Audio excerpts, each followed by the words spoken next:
আজ আমি বানাচ্ছি দেশি হাঁস ডিমের ঝাল।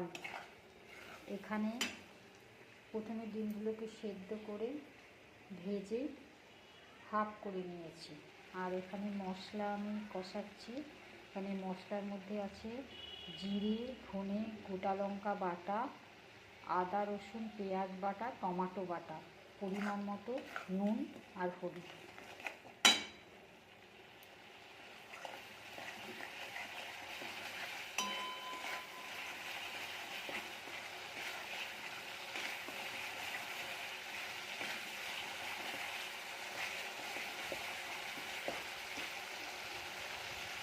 মশলাটা পুরো কষানো হয়ে গেছে। আমি এক এক করে ডিমগুলো এখানে দিয়ে দিলাম।